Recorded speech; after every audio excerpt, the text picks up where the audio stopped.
the grace of God that I'm here to see Dhaka again as a free country.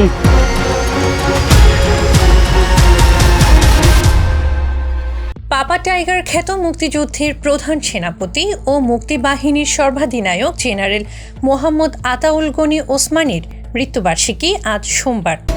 আবাসনে আস্থার আদর্শ, নতুন ধরা, নতুন প্রজন্মের নতুন পৃথিবী।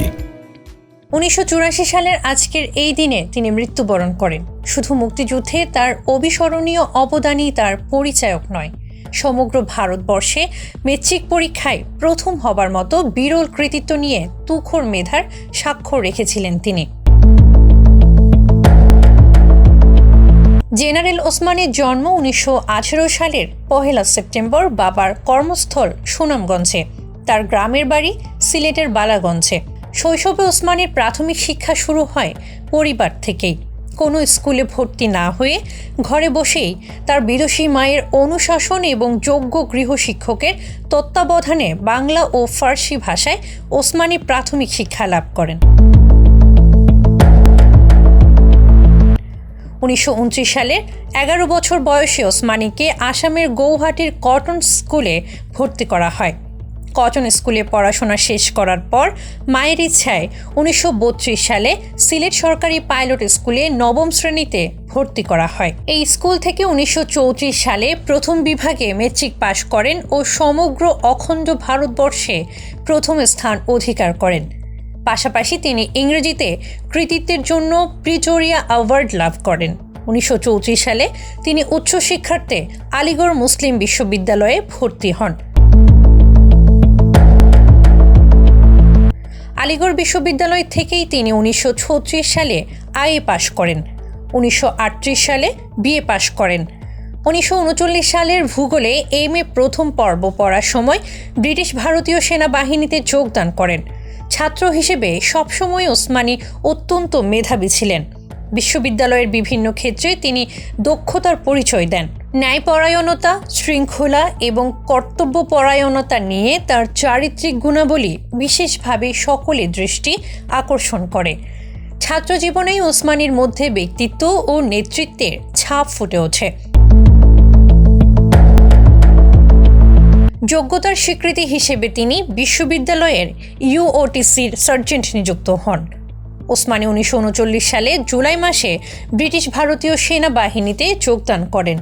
তিনি 1940 সালে 5 অক্টোবর দেরাদুন সামরিক একাডেমি হতে সাফল্যের সঙ্গে উত্তীর্ণ হয়ে আর্মির কিং কমিশন প্রাপ্ত হন। 1941 সালে 17 ফেব্রুয়ারি ক্যাপ্টেন পদে পদোন্নতি লাভ করেন এবং যোগ্যতার বলে তিনি 1942 সালে ফেব্রুয়ারি মাসে ব্রিটিশ আর্মির সর্বকনিষ্ঠ মেজর হন।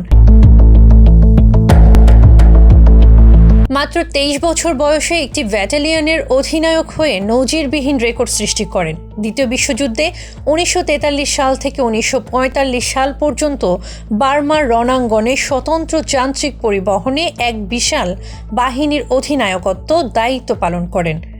1945 সালে ওসমানী তার পিতার ইচ্ছা পূরণে আইসিএস পরীক্ষায় অংশগ্রহণ করে উত্তীর্ণ হন। এমএজি ওসমানী 1947 সালে 7 অক্টোবর লেফটেন্যান্ট কর্নেল হিসেবে পাকিস্তান সেনাবাহিনীতে যোগ দেন এবং 1948 সালে পশ্চিম পাকিস্তানে কোয়েটা স্টাফ কলেজ থেকে পিএসসি ডিগ্রি লাভ করেন।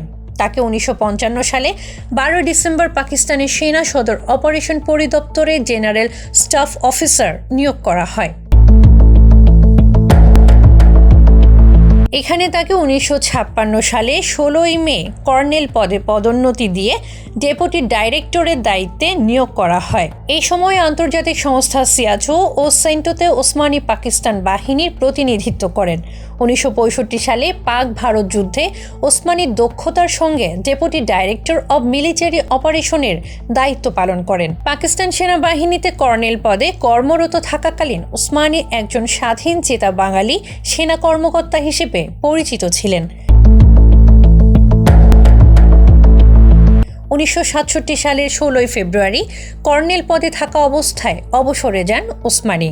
পরবর্তীকালে তিনি 1970-এর নির্বাচনে ফেঞ্চুগঞ্জ, বালাগঞ্জ, বিশ্বনাথ এলাকা থেকে পাকিস্তান জাতীয় পরিষদের সদস্য নির্বাচিত হন।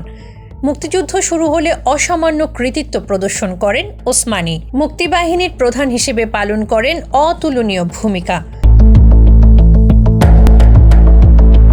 65 বছর বয়সে 1984 সালের 16 ফেব্রুয়ারি তিনি ইন্তেকাল করেন। সিলেটে হজরত শাহজালাল রাদিয়াল্লাহু তাআলা আনহু মাজার সংলগ্ন গোরস্থানে তাকে সমাহিত করা হয়। Irin Ahmed, face the people. আবাসনে আস্থার আদর্শ,